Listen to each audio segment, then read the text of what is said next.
Good evening. This is LuncLiveNews with yours truly, Mr. Diamond Hands.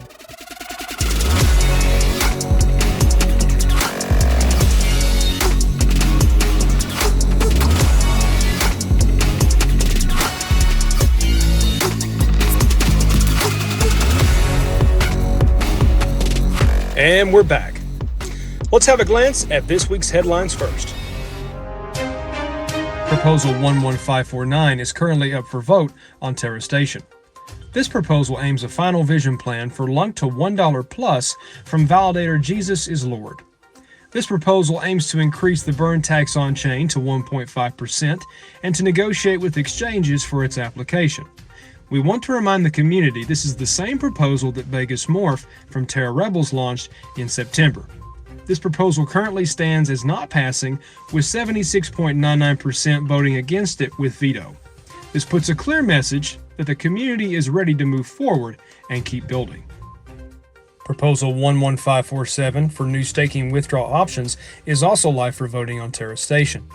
This proposal aims to change staking withdrawal mechanisms to a flexible term instead of the 21-day fixed period. It's important to understand the consequences of changing the fixed 21-day period, as it could allow whales the ability to manipulate voting power of validators and create price volatility. This proposal currently stands as not passing, with 62.26% of the Lunk community voting no. Proposal 11550 for flexible delegation to reduce USTC is up for voting. This proposal aims to utilize USTC to burn its supply and fund the Oracle pool with the minting of Lunk through an algorithm with USTC. We want to remind the community that it was an algorithm that failed in 2022, which minted trillions of Lunk and depegged USTC, creating a death spiral. Currently, this proposal is failing, with 84.92% voting no. Proposal 11551 is tied to proposals 11547 and 11550 and are from the same creator. This proposal is currently failing, with an 85.41% voting no. Proposal 11548 for USTC test environment is up for voting on Terra Station. This proposal aims to create a USTC test environment and was submitted by the L1 Task Force. Making this test environment will help the L1 Task Force detect any bugs or issues through rigorous testing as they attempt to repeg USTC. This proposal at the current time is passing with a stunning 98.35% of the community voting in favor.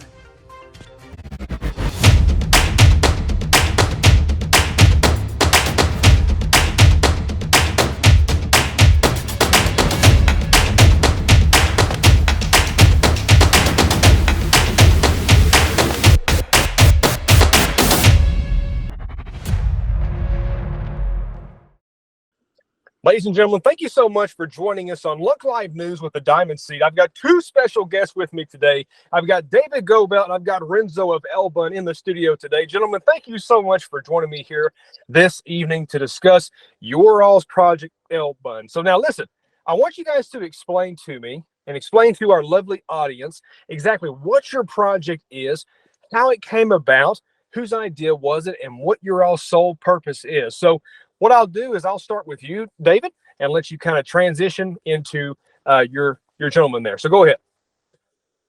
So the LBUN project was initially Renzo's idea, and he deployed it on Solana as a token that would operate on a bonding curve, which is different than normal tokens that are issued, where they're just based on the supply and demand, like on a level 2 screen. So the token bonding curve allows you to maintain liquidity in the contract, and what you do is you move along that curve, and so the price is determined by the amount of outstanding base that have been issued. So and then if people want to sell, then they can sell and get that liquidity back out. So he deployed it on Solana, and then he deployed it on Luna, and then whenever things were working better on LunaClassic, we were able to deploy it there.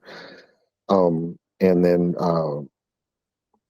that's where we got a lot of traction, because people really are interested in getting projects deployed there. They were always meant to burn LunaClassic, but he deployed them on the other chains. And then when we deployed on LunaClassic, we kind of, we're talking with people. We re-envisioned it as a liquid staking token so that people could not just burn LunaClassic, but make money while they were doing it. So they whenever they buy the token, they can get transaction yield in the token, and then they can get the staking yield that comes from staking the LunaClassic. And then right now, for a limited time, we're adding a subsidy in with that to help help until we get things growing more quickly, where it's more self-sustaining. Trying to think of anything else. That's my quick pitch. So Renzo, he's I'm gonna give him a little shout out. He's a lieutenant colonel. He's over 70 soldiers in cyber warfare division.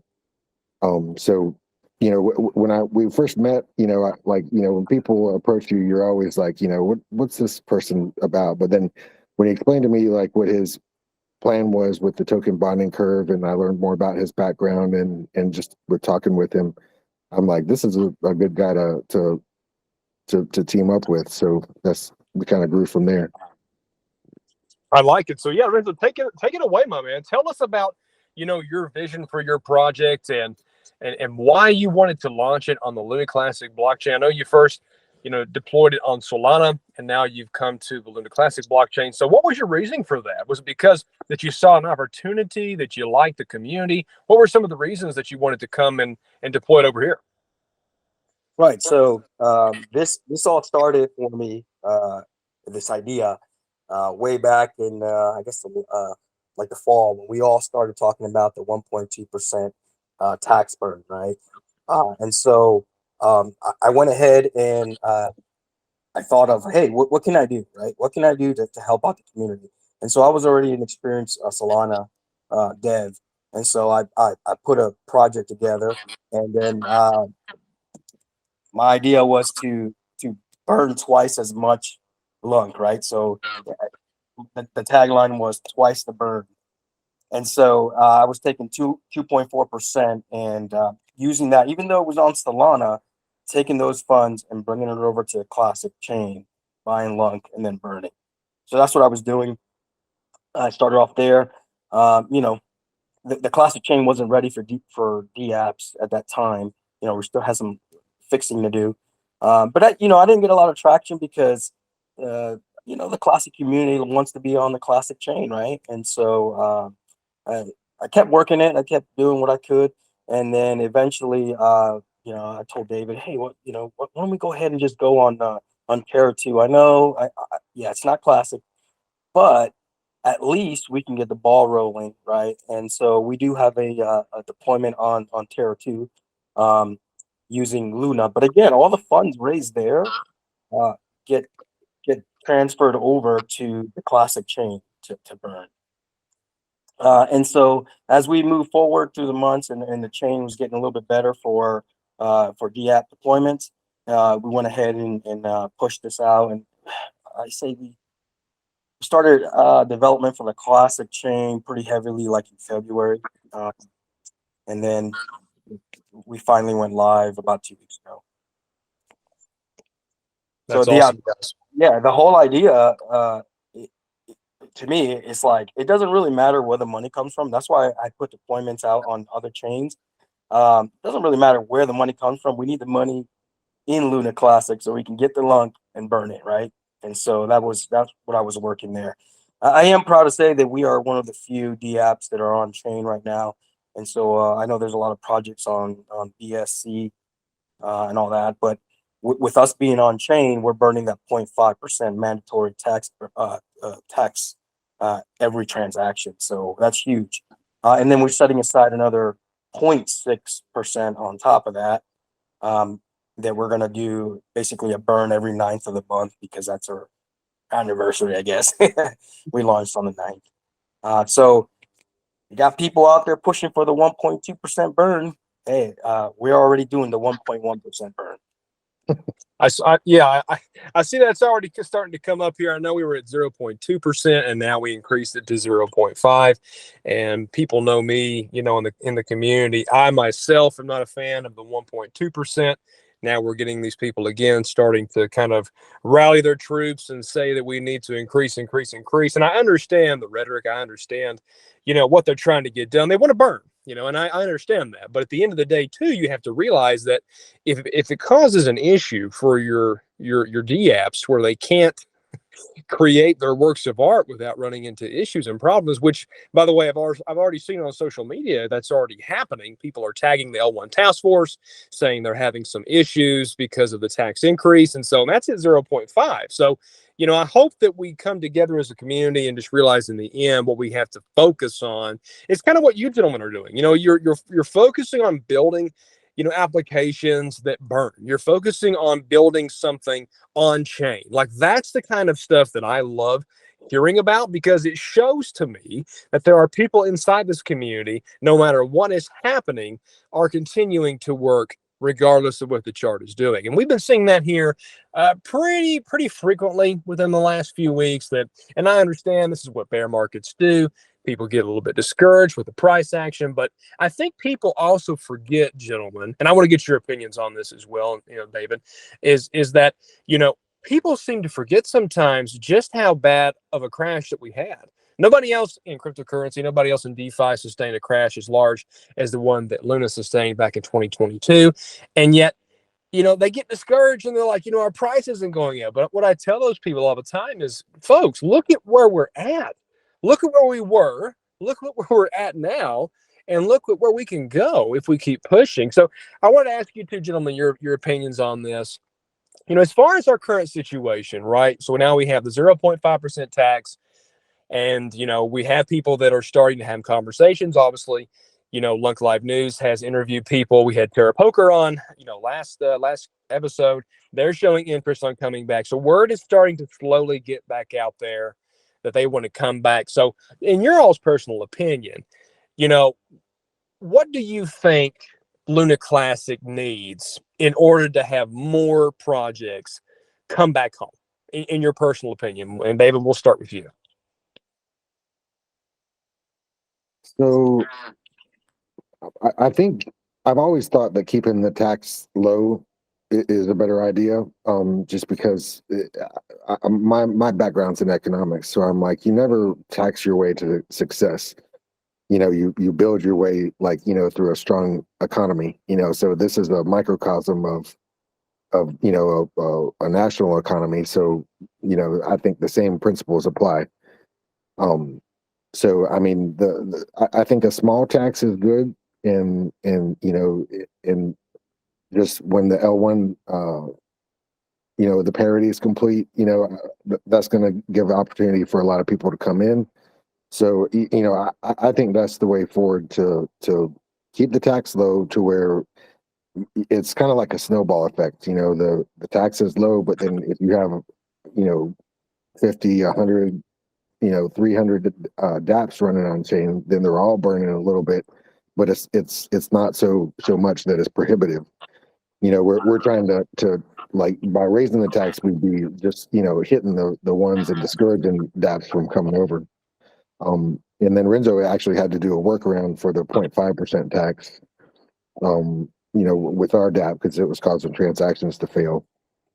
Right. See, so there you go. So you all are already running into some issues to where you're having to put in workarounds just to make the 0.5% tax. This is exactly what I've been talking about for months and months and months. And so, Renzo, so you're a dev, okay?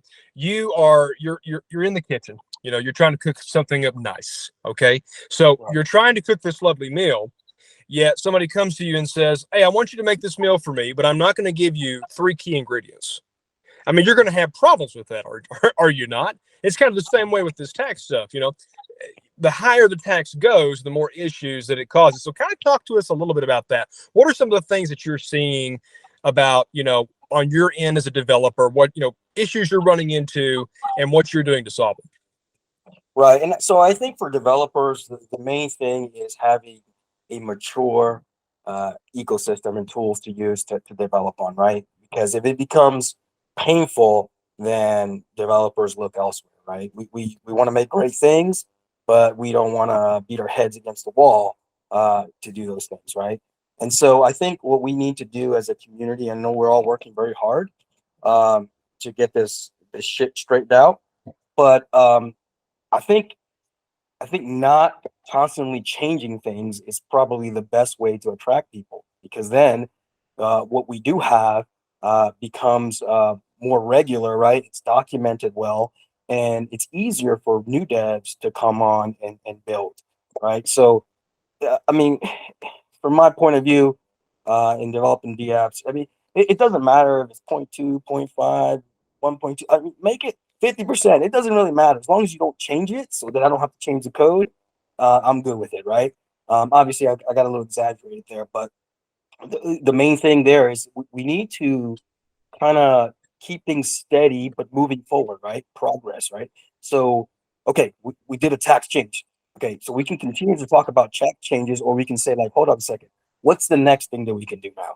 Forget about tax changes. What is the next thing? Is there something else that we can probably do to make the situation a little bit better for projects to come back, or for new projects to be built? As far as the workaround, so with the change tax, it's a little bit funky. With it's supposed to be a 0.5%, but depending on how much Lunk is actually being transacted, that will fluctuate.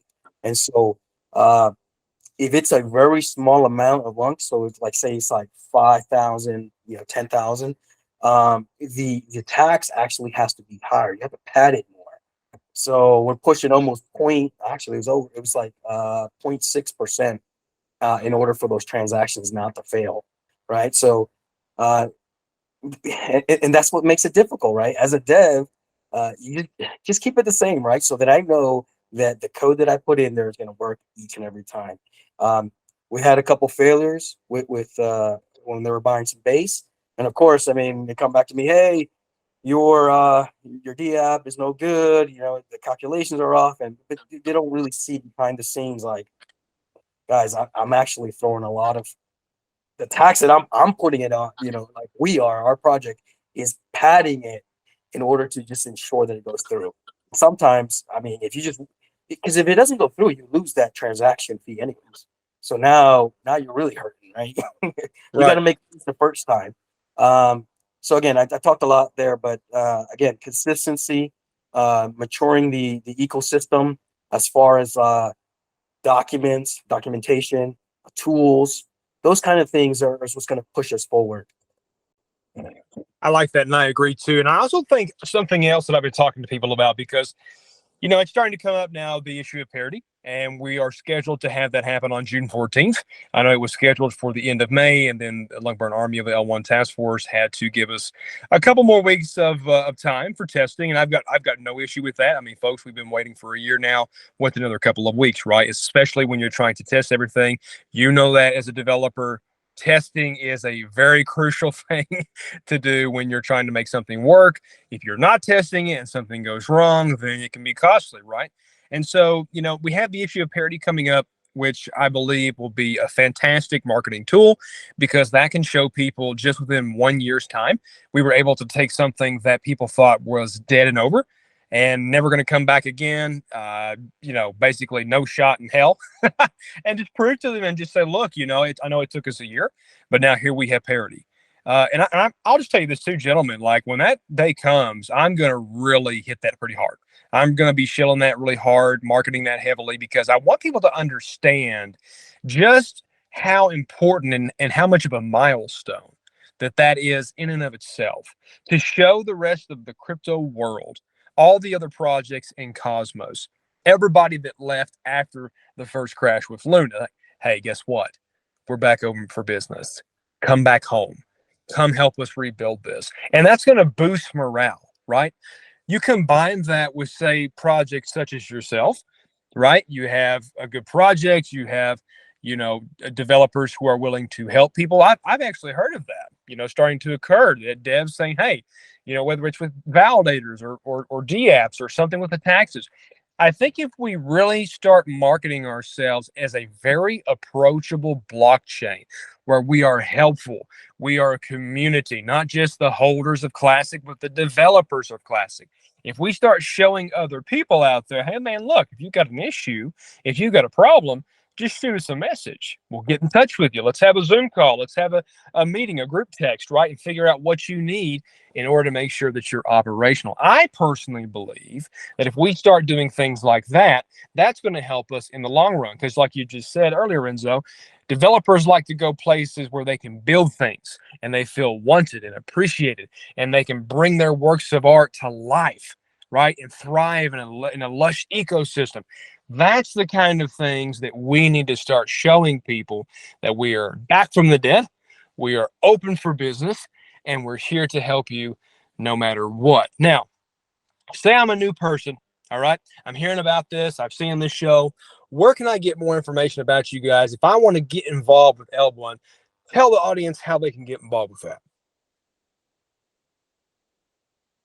Go ahead, David. I'm gonna let you go ahead and start that conversation. So if you go to the LBUN website or the LBUN Twitter page, he has links in his bio or in on his pinned tweet, and then the same for mine. I have a pinned tweet, and it's in my bio. You can go to the website. The white paper's there, and in the swap tool. Just one note: with how the staking token works. We have the liquid staking, the liquid part is not activated yet. So when people sell the token, it takes 21 days to unbond, and then they can then it gets deposited in their wallet. Eventually, we'll either start a liquidity pool on a DEX, or we'll have a swap, an instant swap, or a quick release is what Renzo had called it, where you can immediately get your link back. And that's kind of a differentiating factor for us, compared to other tokens out there. Absolutely. I think what we built is pretty frictionless. I think the biggest maybe hurdle that some people have to overcome is that this project is not cookie cutter, right? It's not the same thing as a lot of other projects out there that will mint a ton of tokens, and then they burn that supply off in order to make your the token that you have, right, more valuable, or the bag that you have more valuable. So we use a token bonding curve, and what that means is that those tokens are not minted until Lunk is inserted into the curve, which is pretty interesting because and not many people want to go back and read about this because it's very technical, right? It's got some math involved, but at the end of the day, what it is, it's just a simple formula that determines the price. And that way, it's transparent because you know exactly what the price is going to be at every single point in the supply. It just moves from right to left and up, right? And so what that means is that whatever you pay for base right now, the next person is going to pay a tiny bit more than that because there's more demand, more people are buying, right? Now, if the demand goes away and people are selling, something happens. You walk right back down the curve, and the price decreases. So it's just supply and demand. I try not to use token bonding curve a whole lot because people just don't know what that is, right? And even though I provided some references and stuff, I can't expect them to go and look that up. But again, the reason why we're doing that is because of transparency, right? You know exactly what the price is going to be. Instant liquidity. Can you believe that? Instant liquidity. Like, what happens with some of these tokens that you buy, and then you got a ton of them, and you want to sell them, right? Well, unless you find a buyer that's willing to take that, you're kind of stuck with that. And that is not possible with the token bonding curve because the lunk is always in the curve, so it will always buy from, which is really interesting. That instant liquidity is awesome. And then again, it's so that's a limitless token money is kind of like a limitless type of function. So it can mint forever as long as people are paying the price that it has. But realistically, I capped it at 200 million because essentially what that means is that there's going to be over 4.6 trillion lunk in the curve at that point. So the two ways to remove lunk from circulation, right? One is to burn it, like everybody's talking about, which is awesome. Another way is to lock it up, right? Lock it up in the validators. And that's what we're doing, right? We're taking, and it's not our validator either, right? We're using other validators out there because we want the entire community to be part of this project. So whatever gets deposited for the day goes out to, we've got several, I think 5 different validators we've used so far. Every once in a while, I'll get on Twitter and say, hey guys, who should we send it to today? And it's kind of cool to see the responses coming back. Again, it's a community effort. And if we could lock up 4.6 trillion in the curve, which means that they're in validators, could you imagine what that would do? Oh man, I mean, That that's would something we talk about all the time on Lunk Live, is that, burn, stake, build. I've been saying that for what, a year now, and I'll continue to say that. Burn, stake, build. That's the secret recipe to success. And burning's great. It's fantastic. Love it. But I'm like the same with you. You gotta stake it up, man. You gotta lock it up and keep it there. And that's why we have to show a lot of support for our validators, and we always pump up the validators as much as we can and tell people, look, you don't always have to burn your tokens. That's just one of the options that we have. You can stake some, right? I mean, you can send some to the dead wallet if you want to. I mean, it doesn't matter what you want to do. Like, that's the cool thing about this project and I'm trying my best to get the message out, and we're going to get there, right? We're going to get there. But that's what's so crazy, and that's why I keep telling people how bright our future is here on the LunaClassic blockchain, because, gentlemen, I swear to everybody listening, we are the cheapest, fastest L1 blockchain in existence today. That's what we are, right?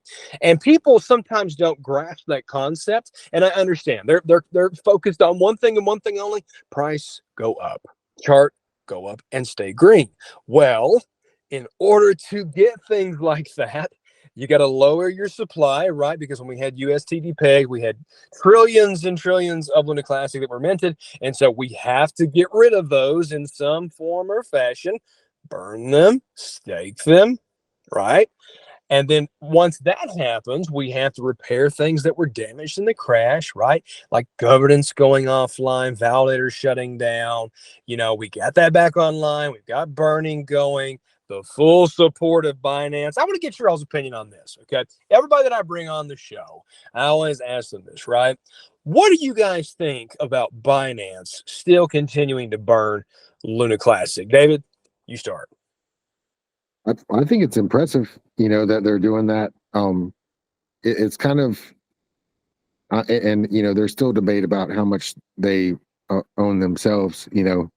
I mean, if I was in CZ's position, I'd be like, I'll keep a bag of LunaClassic and see what happens. But yeah, I mean, it does show their support for us and their hope for our future. I agree. And also too, people sometimes forget as well that Binance, with TFL, they were pretty close knit, right? When that all was going down, and they had a very large amount of LunaClassic. I think at one point when they were given coins by TFL at the all-time high, I think it was around roughly $2 billion, right? And then during that crash, when everything fell, I think their bag went to around roughly $600. I mean, I want people to understand that for just one moment. Having something, and I get it, it's unrealized gains. They didn't sell those tokens; it was still in their bags. But still, if you have something in your crypto wallet and it's worth $2 billion, and then in a couple of moments it goes to $600, I don't know about you, gentlemen, but that's a bad day at the office, isn't it? So when I see stuff like this, when I see Binance continuing to do burns, when I see them continuing to list Lunk, when I see them not sending us to the innovation zone and tweeting about it, there is a voice in my head that tells me you are exactly where you need to be. You don't need to touch your LunaClassic. You need to stay the course, still support it, and hang on for the long-term ride. And something that I was telling people about this last year, guys, was this. And, I love the analogy there, David, if you were CZ. I'll play that game for a moment as well. Well, if I was CZ, say that I am the top holder of this lovely coin, and I've seen everything happen within the last year, and say I'm so freaking bullish on this project that I want to try to revive it, and I want to see something happen. I see these gentlemen, all these developers. First it was Terra Rebels, and now it's the L1 Task Force. I see them getting things back online. They're fixing things that were broken. Things are going along nicely. There's improvement. There's progress. I'm going to keep my eye on it. Now, I'm also going to help it out by burning, because why? I've got 10 million followers on my Twitter account. I'm world renowned. Everybody knows my name. Everybody comments on my social media pages. People want to meet me from world governments and have a seat at the table. So that's how I help on my end. But here's the beautiful part about it. Say everything gets revived, everything gets back to parity, people start getting bullish again, developers start coming back from 2.0 and all of Cosmos and coming back over here because they see, hey, wait a second, there might be an opportunity on this blockchain, and it's, like I said before, super cheap and super fast. I don't know about you all, but I'm telling you what, that's the main reason why I continue to stay on board, why our validator continues to operate, and why I continue to come out here every single day with Lunk Live and now LuncLiveNews to keep these people going. Because I really, truly believe that we are sitting on something so monumental and so special that those who aren't able to hold and that maybe make the decision to sell, that could possibly be a decision that they'll have to live with the rest of their lives.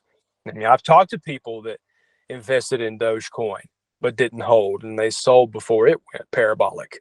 I've talked to people that did the same thing with SHIB, right? I've talked to people that bought Bitcoin, and then when it went to 50 cents, they panicked and they sold it all. So I love the conversations about having moon bags, and how fitting that this project deals with the moon itself, LunaClassic, the moon itself. How fitting indeed. And I want people to understand this. This is something that we have to continue to speak about, because the rest of the market is hanging on by a thread. And I noticed that the market is now being saturated with multiple pump and dumps and things that are here today, gone tomorrow type of deal. So Renzo, I wanted to ask you this as a developer, right? So when you are trying to show people that, hey guys, look, we're putting a legitimate project out here, we want you guys to have trust in us. What are some of the things that you want people to know about LBUN to make it seem trustworthy, and that, to know that there's, accountability here, there's openness, there's, just legitimacy. What are some of the things that you want people to know about LBUN to make them more comfortable about it? Honestly, I think one of the biggest things that makes a difference is being doxxed, right? If you know who I am, you can look me up on LinkedIn. You know who David is. That should give you some sense of security just there, because if something goes bad, you know exactly who to tell the authorities to go after, right? So I think that's one of the most important things. Another thing is just transparency, right? And maybe if possible, having source code that's open. I know that now all projects can do that for different reasons, but that alone also shows that you're willing to have people not only go look at it to make sure that you're legit, but maybe help out, right? Because there are a lot of contributors on GitHub who can help, even with small things, right? And so that's huge there. I still think you're always going to come up against people who are going to say, hey, scam as soon as it happens, as soon as you start off. The only thing that I can say is, hey, you know who we are. You can go look at our source code. You can come help. I mean, I don't know how many times I've said, come help. I don't know. You don't have to be a dev. You have some kind of skill that we can probably use. Now, I don't get a lot of takers on that, but being open like that, just asking for the help and receiving folks. Now, I do have some folks that did volunteer for helping me out, putting a good word out there. So we are slowly getting some people to come help, and that's awesome. But if you don't know who I am, or the source code is closed, or it can just get really messy, and I understand why people are hesitant. Right, right. And that's something that, I think what people want, though, is kind of like what you said. They want transparency, they want honesty, they want safety and security, which that is something that is absolutely, very, very important in my book. And there's projects that launch every moment of the day. I mean, if you go on Dex Tools and you go to live pairs, they're launching by the minute, right? And you never know who's legit. You never know who's going to be trustworthy. And also too, you've seen developers who were docs that, maybe didn't have a successful projects, and you know how people are. If it's not successful, they call it a scam, they call it a, fraud. And I think at the end of the day too, we also need to tell people that you're so early in this game that you also need to realize that there's no rules and no regulations yet. It really is truly the wild, wild west. And so we always tell people, when you're looking at something, you need to understand that nothing is for certain, nothing is guaranteed in cryptocurrency. And that goes for other investments as well, not just crypto, but investments in general. Nothing is ever guaranteed. And that was one of the situations that I really struggled with as an early investor, because I didn't know how this stuff worked. I didn't know the rules. I didn't know how to play the game. And I was throwing everything in the kitchen sink at some of these coins and some of these projects. And they would be honeypots. They would be rug pulls. They would be slow rugs. And I had to learn the hard way. And I tell people all the time, in a matter of moments, I lost $30,000. It was 5 seconds to be exact. And then, when you have that happen to you, well, first of all, you cuss a little bit. You get upset, you get red-faced. But then when you come back down to earth, and you're, exhaling and inhaling, and you say, okay, how can I avoid that from happening again? Now, luckily, I was able to make that back. It took me a few weeks to get it back, but I was able to do that. But some people, if that happened to some people, they would say, I'm done. I'm ruined. I'm leaving this market and I'm never coming back. And what I want people to understand is the thing with cryptocurrency right now in 2023, we have so much opportunity staring us in the face. We don't have rules or regulations yet. The rule book's not even here. So what does that tell you as far as having an opportunity to make real gains?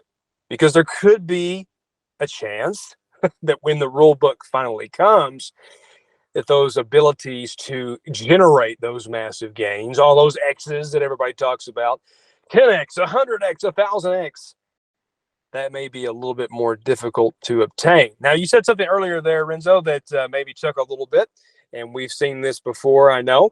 It seems like LBUN is already getting some attention, if you will, maybe not in the best light.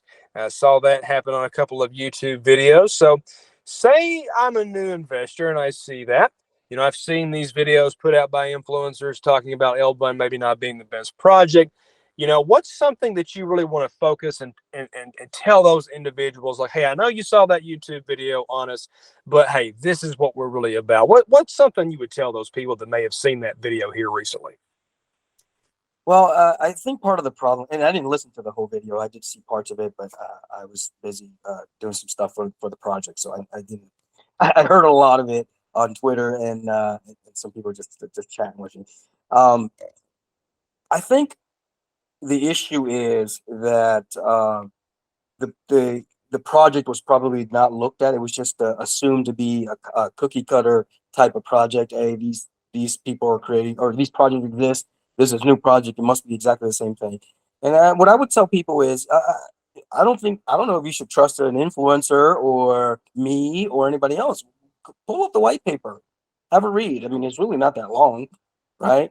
Have a read, and then if you got questions, and ask them.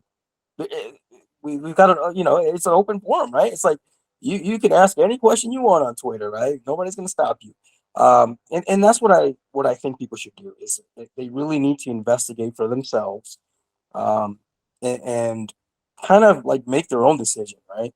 Now I don't know if that influencer they were talking about that made the video. I mean, I'm surprised that he did because I actually reached out to that person about 2 weeks ago, and I said, "Hey, we're looking for validators to put to put some of this lunk in." They declined it at that point, anyways. But I didn't. I would think that he would have looked at it a little bit more. So to answer your question, do your own research, right? Pull up that white paper, have a look, ask questions, get smart. I love it. What do you think, David? For people that maybe had seen that video and maybe feel a little bit uneasy about LBUN, what would you tell those fine people? Well, kind of the same thing, from the very beginning, when we first posted, the LBUN on Luna, somebody came on saying it was a scam. And so I took that kind of hard. But since then, I'm like, okay, so if you're doing anything on chain, then, somebody's going to say that you're a scammer.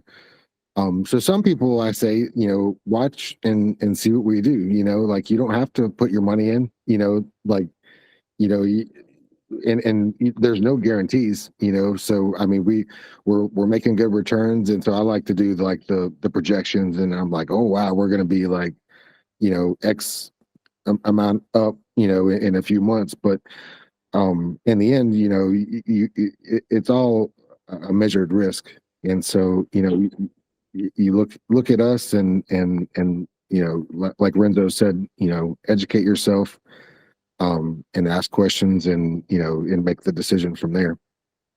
Yeah, Diamond, if I could, real quick, Sure, go ahead. just add there that in the white paper, I've actually got 10 questions on page 9 of the white paper, and it tells you do not invest in base, right? If you answer yes to any of these questions or no to any of these questions, right? It's like, did I pay my mortgage or rent? Did I pay my monthly bills? Did I pay for food? Did I pay medical bills? All these questions. Like, did I pay my child support? And it says there, if the answer to any of these is no, do not buy base. Crypto is risky, right? And I don't want to be responsible for somebody taking the money that they were supposed to use on more responsible stuff, right? And then dumping it into us, right? So I did that because I want to be clear, right? That we're not just trying to take your money, right? This is risky. Be safe. I really like that. I've not really seen that before in a white paper, and it's very interesting that you guys would do that because it's different, right? It shows that you care about people's well-being, and there are people out there, and I know it for a fact, they will be down on their luck, and they maybe take that money and they're like, gosh, I got to make that mortgage payment, or I got to make that car payment, or I've got groceries, I got childcare, child support, I've got to make it. I want to get it taken care of. But then it's like, you at the end of the day, you got to be smart about this stuff. And I know that we can't talk about it financially, and you got to say, oh yeah, no, non-financial advice. But what I tell people is this, because I am allowed to talk about what I've done in my life. I'm not telling people financially what to do, and I don't want people to think that we're doing that, but I can definitely tell you what I've done is, if I've got bills to pay, if I've got big boy stuff to do in real life, right, for my kiddos, my family, that's priority number one. And now once that's taken care of, once the house is in order, everything's squared away, whatever I've got left over, then we can talk. But I think what people struggle with nowadays is that, they're wanting to be multimillionaires, and they're wanting to be, world renowned, and they want everybody to know that they're successful. It's like, well, that's a good goal. There's nothing wrong with that, but you got to take care of business first. You got to make sure your own house is in order, right, before you start making moves like that. Because if things aren't good at home, I don't care how talented you are, I don't care how badly you want to be successful, you're going to struggle. It's going to be difficult for you, right? And I had to learn that the hard way when I first came into crypto. And it's so crazy to me that now just in a few years, we now have these wonderful tools like Twitter Spaces, and we've got, you know, these Telegram groups and these Twitter groups and all that stuff. You know, I didn't have that stuff when I came into crypto. I mean, I would have paid hundreds of dollars a month if somebody came to me and said, you know, Diamond, I've got this little tool called Spaces, and you can literally go in there and listen to anybody. You can listen to people that have been in crypto since the beginning. You can listen to CEOs of major Fortune 500 companies. You can listen to a presidential candidate addressing the nation. I would have said, shut up and take my money. How do I get this? Right? What is this voodoo magic? But I didn't have that, right? I had to do it the old-fashioned way, just ask questions. I actually started out on Reddit, if you can believe that. That was the way that I got into crypto, was through Reddit. But you know, I think what we have now is this technology that we are seeing is growing at such a rapid pace, and cryptocurrency obviously is booming. I mean, out of this world. And so, what we have to do is we have to prove to people, right, who don't really know what's going on with cryptocurrency, don't understand it. We have to prove to them, look, there are safe projects out here. Not everybody is a scammer. Not everybody's out here to take all of your money and run off in the dead of night. These are legitimate people, docs people, well-respected backgrounds that are all in on this thing, and you should take a look at them. And I think that's what the issue is. I think that once you start a project, you got to earn your licks and take your licks, right? It's very easy for somebody to call you a scammer, and it's not just projects. It could be influencers. We've seen that as well, you know. But at the end of the day, the longer you stay out here for many, many years, continuing to grind, people find out really quick who's legit and who's not. And I think that you guys have a wonderful project here.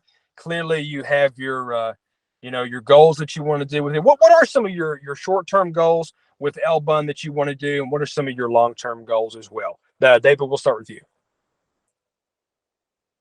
So, I mean, short term, we'd like to get the liquid staking activated, and then, you know, just to keep growing, you know, in a responsible way where people are, you know, the thing that to me is appealing about how we set things up is that it doesn't invite people to pump and dump. It because there's a transaction tax. It encourages people to buy in and stick with it, you know, and just ride up the curve, like kind of like when you're going up the roller coaster, but without the free fall at the end. But you know, just clicking up, you know, and sticking with it.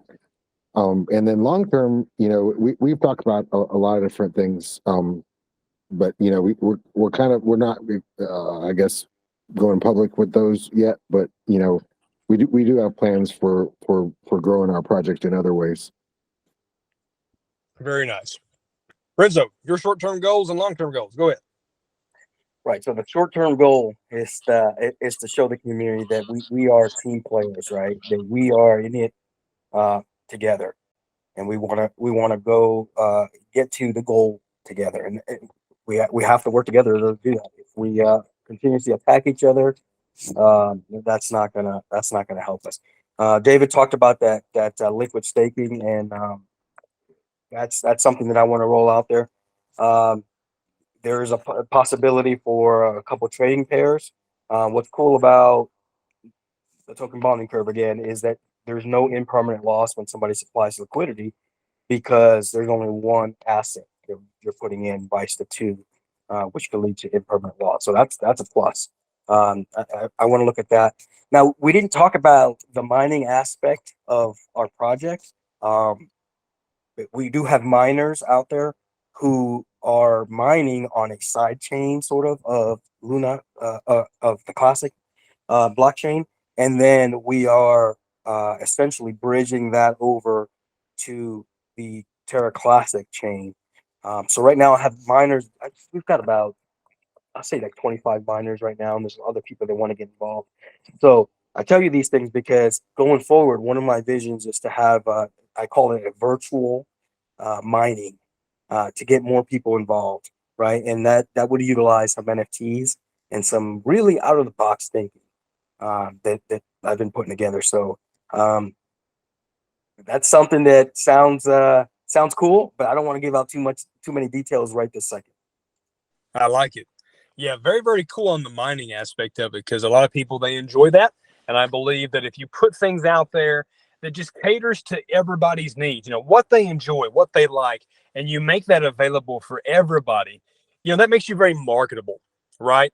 And, I like how you guys are doxed and you're doing this thing with your staking and your mining, and you're continuing to show support for the LunaClassic blockchain. You've launched on chain. I mean, this is stuff right here that I wish we could take and just multiply it by 100, right?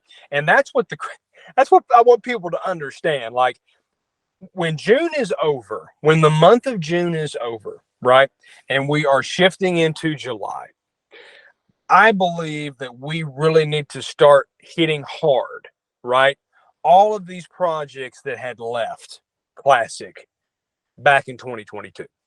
We need to either get a group of people together, influencers, YouTubers, well-known, respected people in the community, members of the L1 task force, whoever it is, and literally create this wave that just blankets the entire cosmos, all of them, and say, look, you thought it was gone.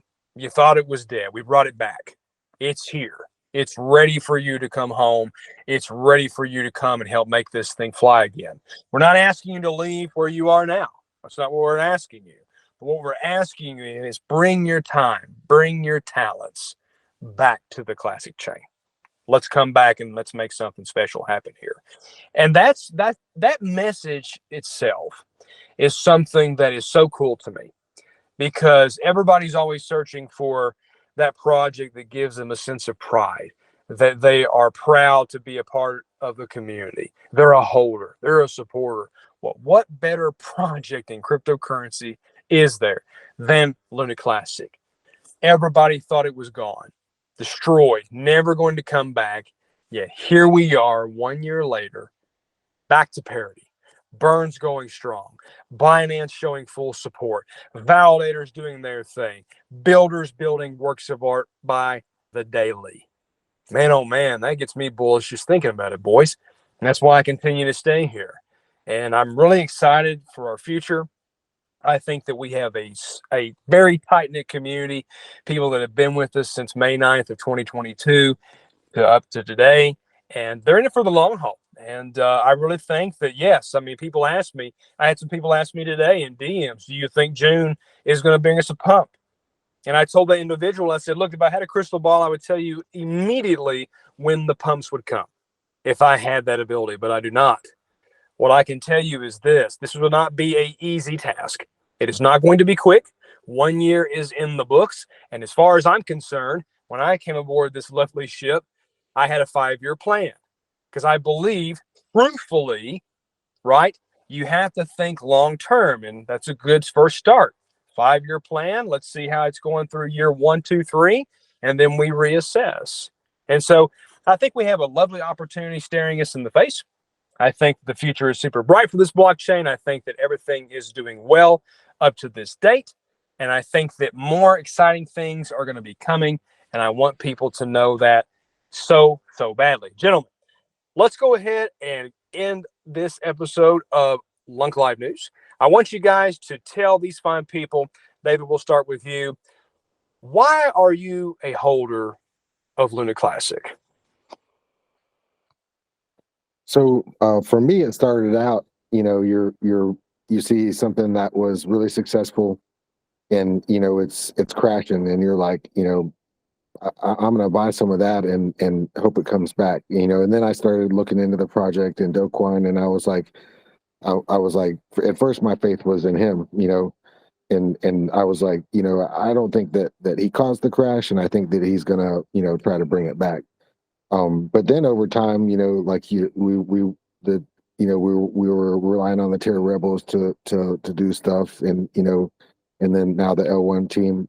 So eventually it came to the point that I was like, instead of watching, I need to do something myself, And so the thing that is appealing to me right now is that I think that I think the Luna class, or Luna used to be a Ferrari, and so it broke down. And so like we have a Ferrari that we're sitting in, and we just need to figure out how to make it run again. And yeah, and the fact that a lot of the experienced OG people left the chain, it kind of opens it up to where the sky's the limit. We can imagine whatever we want to do, and we can do it. Yeah, that's why I'm here. Very nice. Renzo, why are you a holder of LunaClassic?